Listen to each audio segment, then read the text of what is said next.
पूर्वी भारत के रुद्रापुर गांव में आज भी काला तंत्र और तांत्रिकों का डर लोगों के दिल में बसता है, क्योंकि कहा जाता है कि तांत्रिक काली शक्तियां पाने के लिए लोगों की बलि देते हैं और कई बार उन निर्दोषों की आत्माएं तांत्रिकों के नियंत्रण से बाहर होकर भटकने लगती है।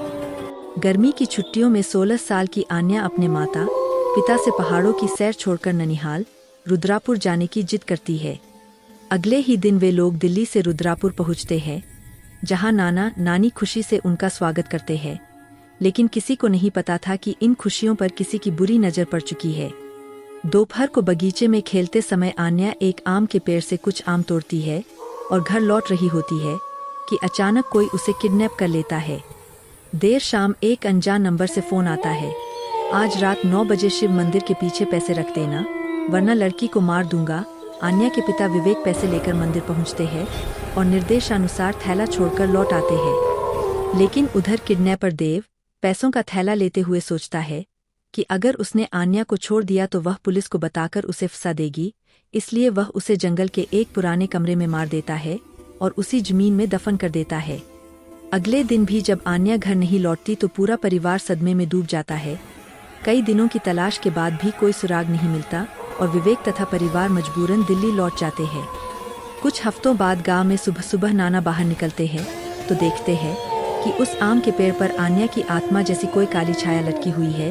और नीचे एक नोट पड़ा है, जिसने मुझे मारा, मैंने उसका अंत कर दिया। पूरे गांव में डर फैल जाता है,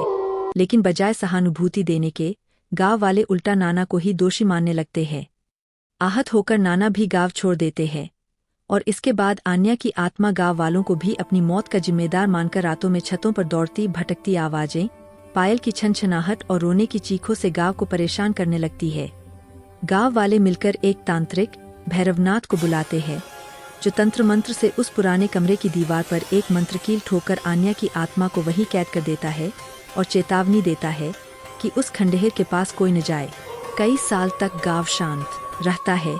लेकिन एक बरसाती रात को रोहन नाम का युवक जंगल से गुजरते हुए बाइक खराब होने पर उसी शापित घर में आश्रय ले लेता है। वह अनजाने में वही मंत्रकील निकाल देता है, जिससे आन्या की आत्मा आजाद हो जाती है और भूतिया रूप में रोहन के सामने आकर कहती है, मैं आजाद हूँ,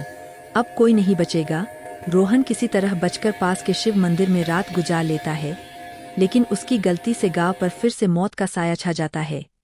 कुछ ही दिनों बाद रुद्रापुर में अचानक पुरुष गायब होने लगते हैं और इसी दौरान पड़ोसी जिले से आई एक बेहद खूबसूरत लड़की सना गांव में रहने लगी थी, जिस पर गांव के कई पुरुष मोहित रहते थे और औरतें उससे जलती थीं। जब लगातार कई पुरुष गायब हो जाते हैं तो पुलिस जांच शुरू करती है और एक सनकी आदमी जंगल में एक बरगद के पेड़ की तरफ इशारा करता है, जहां पुलिस को सभी गायब पुरुषों के कटे हुए सिर लटके हुए मिलते हैं। शक की सुई गांव वालों के कहने पर सना पर जाती है और उसे गिरफ्तार किया जाता है, लेकिन अचानक पुलिस को एक लॉकेट मिलता है जो उसी शापित घर के पास पाया गया था। पूछताछ में सना रोते हुए सच बताती है कि यह सब उसने नहीं किया, बल्कि यह सब आन्या की आत्मा कर रही है, क्योंकि इसी गांव के पुरुषों ने पहले उसे तंग किया था और उसकी अपमानजनक बातें उसके परिवार तक पहुंचाई थीं, जिसकी वजह से आन्या रोज रोती थी और उसी दिन जब उसे मारा गया था, उसने मरते मरते बदला लेने की कसम खाई थी। तभी हवा में एक तेज झोंका चलता है और आन्या की आत्मा पुलिस चौकी में प्रकट होकर चीखती है, इन सबने मुझे मारा था, कोई नहीं बचेगा। और देखते ही देखते आत्मा आग की लपटों की तरह गायब हो जाती है। यह रहस्य आज तक नहीं सुलझ पाया कि आन्या का अगला शिकार कौन होगा, और सना भी डरकर रुद्रापुर छोड़कर कहीं अज्ञात जगह चली जाती है, जबकि गांव आज भी उस शाप की दहशत में जी रहा है।